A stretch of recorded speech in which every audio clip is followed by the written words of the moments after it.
നിങ്ങളുടെ വീട്ടിലേക്ക് ഒരു അതിഥി വരികയാണ്. നിങ്ങൾ എന്തായിരിക്കും ആദ്യം ചെയ്യുക? അവിടെ ആദ്യം തന്നെ കുറച്ച് വെള്ളം കൊടുക്കുമായിരിക്കും, അല്ലെങ്കിൽ ചായ ഇട്ട് കൊടുക്കുമായിരിക്കും, അല്ലെങ്കിൽ കുറച്ച് മധുര പലഹാരങ്ങൾ കൊടുക്കുമായിരിക്കും. അതിന് പകരം നിങ്ങളുടെ ഭാര്യയെ അയാളോടൊപ്പം കഴിയാൻ വിടുമോ? കേൾക്കുമ്പോൾ അശ്ലീലമെന്ന് കേട്ടിട്ട് മുഖം തിരിക്കുകയൊന്നും വേണ്ട. ഇത് നമുക്ക് അശ്ലീലമാണെങ്കിലും വേറൊരു സ്ഥലത്ത് ഇതൊരു ആചാരമാണ്. പറയുന്നത് ദക്ഷിണാഫ്രിക്കയിലുള്ള നമീബിയ എന്ന രാജ്യത്ത് അവിടുത്തെ ഹിംബ ട്രൈബ്സ് ആചരിച്ചു വരുന്ന ഒരു ആചാരത്തെ പറ്റിയിട്ടാണ്. അവിടെയുള്ള ജനങ്ങൾക്ക് കുറേ അധികം പ്രത്യേകതകളുണ്ട്. നമുക്ക് തന്നെ അറിയാം, ഗോത്രവർഗം എന്ന് പറയുമ്പോൾ തന്നെ കുറേ അധികം വിചിത്രമായ ആചാരങ്ങളുടെ ഒരു കൂട് തന്നെയാണ്, അല്ലെങ്കിൽ ഒരു കൂട്ടം തന്നെ അവർക്ക് ഉണ്ടാകും എന്നുള്ള കാര്യത്തിൽ. അത്തരത്തിലാണ് ഹിംബ ട്രൈബ്സും പോയിക്കൊണ്ടിരിക്കുന്നത്. അവിടെ ബഹുഭാര്യത്വം എന്നൊക്കെ പറയുന്നത് നോർമലാണ്. വളരെ ചെറിയ പ്രായത്തിൽ തന്നെ പെൺകുട്ടികളെ കല്യാണം കഴിച്ച് അവർ അയക്കുകയും ചെയ്യും. എന്നിട്ട് ഈ പെൺകുട്ടികൾ ഓരോ പ്രായം അനുസരിച്ച് കെട്ടുന്ന, അതായത് മുടി കെട്ടുന്ന ഹെയർ സ്റ്റൈലിനുമുണ്ട് പ്രത്യേകതകൾ എന്ന് പറയുന്നത്. ചെറിയ കുഞ്ഞുങ്ങളാണെന്നുണ്ടെങ്കിൽ, ചെറിയ പെൺകുട്ടികളാണെന്നുണ്ടെങ്കിൽ മുന്നിലേക്ക് മുടി ഇങ്ങനെ പിന്നിയിട്ടിട്ടുണ്ടാകും.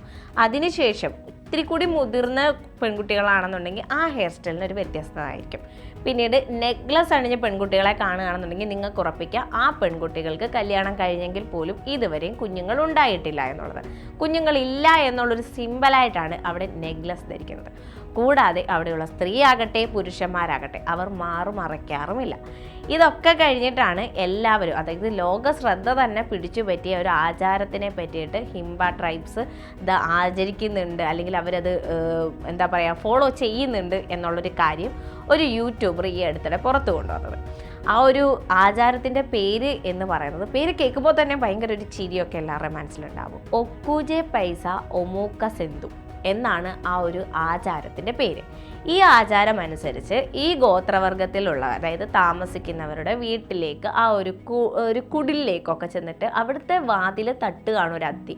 ആ അതിഥി വാതിൽ തട്ടിക്കഴിഞ്ഞു കഴിഞ്ഞാൽ അവിടെയുള്ള ഗൃഹസ്ഥൻ ഭാര്യയെ ആ അതിഥിക്കൊപ്പം രാത്രി കഴിയാൻ വിട്ടുകൊടുത്തതിന് ശേഷം ഭർത്താവ് ആ ഒരു വീട്ടിൽ തന്നെ സ്ഥലമുണ്ടെന്നുണ്ടെങ്കിൽ ഭർത്താവ് അവിടെ കിടന്നുറങ്ങും, അല്ലെങ്കിൽ ഈ വീടിന് പുറത്ത് കിടന്നുറങ്ങും. ഇതാണ് അവിടുത്തെ രീതി എന്ന് പറയുന്നത്. ഇനി അഥവാ വന്ന അതിഥിക്ക് ഭാര്യയെ ഇഷ്ടപ്പെട്ടില്ല, അല്ലെങ്കിൽ ഈ ഒരു ആചാരം അല്ലെങ്കിൽ ഈ ഒരു ട്രീറ്റ് ഇഷ്ടപ്പെട്ടില്ല എന്നുണ്ടെങ്കിൽ അത് അവർക്ക് കിട്ടാവുന്ന ഏറ്റവും വലിയ ഡിസ്റെസ്പെക്റ്റ് ആയിട്ട് അവർ കണക്കാക്കും. അതായത് എന്തോ വലിയ മാനക്കേടാണ് തൻ്റെ ഭാര്യയെ അതിഥി സ്വീകരിച്ചില്ല, അല്ലെങ്കിൽ ആ ഒരു രാത്രി കൂടെ കിടത്തിയില്ല എന്നുണ്ടെങ്കിൽ. എന്ത് വിചിത്രമായ ആചാരമല്ലേ! ഈ ഒരു ആചാരത്തെ പറ്റിയിട്ടൊക്കെ കേൾക്കുമ്പോൾ ആ ഒരു സ്ഥലം വിസിറ്റ് ചെയ്യാനൊക്കെ ഒരുപാട് പേർക്ക് ആഗ്രഹവും തോന്നുമായിരിക്കും, സ്വാഭാവികം. എന്തായാലും ഇത്തരത്തിലാണ് അവിടുത്തെ കാര്യങ്ങളൊക്കെ പോകുന്നത്. പിന്നെ അങ്ങോട്ടേക്ക് ചെല്ലുന്നതിന് മുമ്പ് ഈ കാര്യം കൂടി അറിഞ്ഞിരിക്കുക, അവിടെ ഉള്ളവർ കുളിക്കാറില്ല. അത് വേറൊന്നും കൊണ്ടല്ല, ശുദ്ധജലക്ഷാമം മൂലമാണ്. അത് അവർ താമസിക്കുന്ന സ്ഥലം എന്ന് പറയുന്നത് മരുഭൂമി പോലുള്ള പ്രദേശമാണ്. അതുകൊണ്ട് തന്നെ ശുദ്ധജലം ഉണ്ടാകാറില്ല.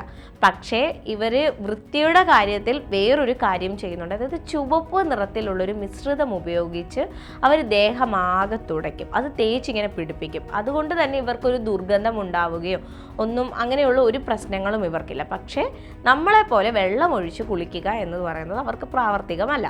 പിന്നീട് ഈ പറയുന്ന പോലെ പെൺകുട്ടികളാണെങ്കിലും ആൺകുട്ടികൾക്കാണെങ്കിലും അതിനനുസരിച്ചുള്ള പ്രത്യേകതയുണ്ട്. ഗോത്രവർഗത്തിൻ്റെതായ ഒരു രീതികളൊക്കെ അവർ ഫോളോ ചെയ്ത് പോകുന്നുണ്ട്. പക്ഷേ എന്നിരുന്നാലും ഈ ഒരു രാജ്യത്തിൻ്റെ ഏറ്റവും വലിയ, അല്ലെങ്കിൽ ഈ ഒരു രാജ്യത്തിലെ ഈ ഒരു ട്രൈബിൻ്റെ ഏറ്റവും വലിയ പ്രത്യേകതയും, അതായത് ലോകം തന്നെ ആകർഷിക്കുന്ന രീതിയിലുള്ള ഒരു ആചാരമായി മാറിയിരിക്കുകയാണ് ഒക്കുജെ പൈസ ഒമൂക്ക സെന്ത.